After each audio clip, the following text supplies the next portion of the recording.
झारखंड में होने वाले विधानसभा से पहले राजनीतिक हलचल अपने चरम पर है।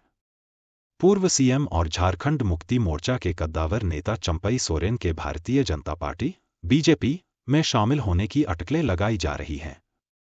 मामले पर शिवसेना यूबीटी के राज्यसभा सांसद संजय राउत ने बीजेपी पर निशाना साधते हुए कहा कि उनको बुरी तरह से हारने का डर है, इसीलिए वो ये सब कर रहे हैं। संजय राउत ने कहा, महाराष्ट्र और झारखंड में इसलिए समय पर चुनाव नहीं करा रहे हैं क्योंकि चुनाव से पहले हेमंत सोरेन को सीएम पद से उतारना चाहते हैं, राज्य में अस्थिरता लाना चाहते हैं, और महाराष्ट्र में तो बीजेपी को हार का डर है। उन्हें पता है कि वो मरने जा रहे हैं और ये तय है कि उनका सुपड़ा साफ होने वाला है। हारना तय है तो उनको और वक्त चाहिए।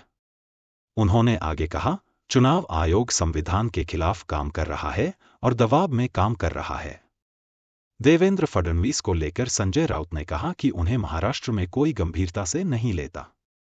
एक जमाना था जब लोग उनकी बात गंभीरता से सुनते थे, लेकिन पिछले 5 साल से देवेंद्र फडणवीस राजनीति से आउट हो चुके हैं। उन्होंने कहा, देवेंद्र फडणवीस का महाराष्ट्र की राजनीति में कोई वजूद नहीं है। वो क्या करते हैं और कहां जाते हैं, उनकी बातों को लोग तो छोड़ो, उनके लोग ही नहीं लेते। लाडली बहन स्कीम को लेकर संजय राउत ने कहा, महाराष्ट्र की सत्ता में जब महाविकास अघाड़ी की सरकार बनेगी तो इस योजना को मानदेय है उसको डबल करेंगे। 1,500 से 3,000 रुपए दिए जाएंगे। बात तो मोदी ने 15 लाख की कही थी, लेकिन 1,500 रुपए दे रहे हैं आप, वो भी गिनी चुनी महिलाओं को। राज ठाकरे के पार्टी छोड़ने वाले एकनाथ शिंदे के बयान पर उन्होंने कहा, सीएम को कुछ नहीं पता है। जब राज ठाकरे ने शिवसेना छोड़ी थी तो हम सभी वहां पर थे। वो तो पिक्चर के सीन में ही नहीं थे। वो ठाणे की एक जगह पर काम करते थे और मुंबई में भी नहीं आते थे। जब राज ठाकरे पार्टी छोड़ रहे थे तो उस वक्त मैं उनके साथ ही खड़ा था। मैं उनको समझा रहा था। उनको क्या मालूम है? चुनाव से पहले ये लोग हेमंत सोरेन जी को मुख्यमंत्री पद से उतारना चाहते हैं। उनके पार्टी में और राज्य में अस्थिरता लाने चाहते हैं, इसलिए झारखंड में चुनाव नहीं हो रहे हैं। झारखंड और महाराष्ट्र में उनको हारने का डर है, तो उनको और टाइम चाहिए और वक्त चाहिए मरने के लिए। लेकिन मरने वाले जरूर है, फांसी पे जरूर जाने वाले हैं। ये संविधान के खिलाफ है। चुनाव आयोग संविधान के खिलाफ काम कर रहा है। सर, झारखंड में कांग्रेस शुरू हो चुका है, सेम फॉर्मूला महाराष्ट्र का यूज किया जा रहा है, ऐसा देखा जा रहा है। देखिए, महाराष्ट्र और झारखंड में चुनाव इसलिए समय पर नहीं हो रहे हैं या आगे की तारीख वो लोग कर रहे हैं, ये इसलिए कि चुनाव से पहले ये लोग हेमंत सोरेन जी को मुख्यमंत्री पद से उतारना चाहते हैं, उनकी पार्टी तोड़ना चाहते हैं, उनके पार्टी में और राज्य में अस्थिरता लाने चाहते हैं, इसलिए झारखंड में चुनाव नहीं हो रहे हैं।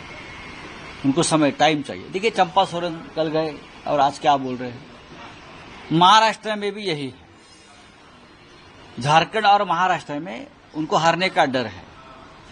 बीजेपी दोनों राज्यों में बुरी तरह से हार रही है। महाराष्ट्र में तो उनका सुपड़ा साफ होने जा रहा है, तो उनको और टाइम चाहिए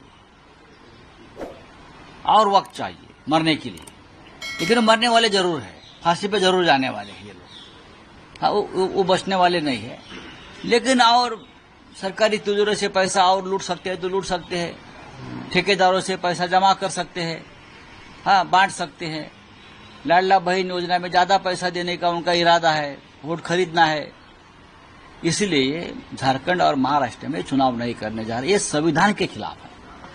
ये संविधान के खिलाफ है। चुनाव आयोग संविधान के खिलाफ काम कर रहा है, दबाव में काम कर रहा है, इतना मैं कहूंगा। लाड़की बहना है, लेकिन जो सरकार दूसरे जो एमपी है उनके पास लाड़का मुर्गा लाड़की मुर्गी की स्कीम है, मुर्गी की स्कीम है। इस तरह से देवेंद्र फडणवीस ने कहा। देखिए, देवेंद्र फडणवीस को महाराष्ट्र में अब गंभीरता से कोई लेता नहीं। एक जमाना था लोग उनकी बात सुनते थे, लेकिन 5 साल से देवेंद्र फडणवीस महाराष्ट्र की राजनीति से पूरी तरह से आउट हो गए। उनको कोई वजूद नहीं। वो क्या बोलते हैं, क्या करते हैं, कहाँ जाते हैं, किससे मिलते हैं, लोग गंभीरता से नहीं लेते, उनके लोग भी नहीं लेते। अब वो 2 उप मुख्यमंत्री में से एक है, कल एक आदमी आया बाहर से पार्टी से बेईमानी करके वो मुख्यमंत्री बनकर उनका बॉस बन गया। हाँ, उनकी बात कोई मानता नहीं न सुनता है, तो उनके बात पर आप भी ध्यान मत दीजिए। ये लाडला बहन योजना, ये जब हम सत्ता में आएंगे तो डबल किया जाएगा। हमारे बहनों की जो अब मासिक जो मानधन मिलता है वो डबल किया जाएगा, 3,000 रुपया हो जाएगा। ये हमने पहले भी कहा है। बात तो 15 लाख की मोदी ने शुरू की थी ना, सबके खाते में 15 लाख आएंगे, लेकिन 1500 दे रहे आप, वो भी गिने चुने महिलाओं को। तो ये बात अब आगे प्रचार में आ जाएगी।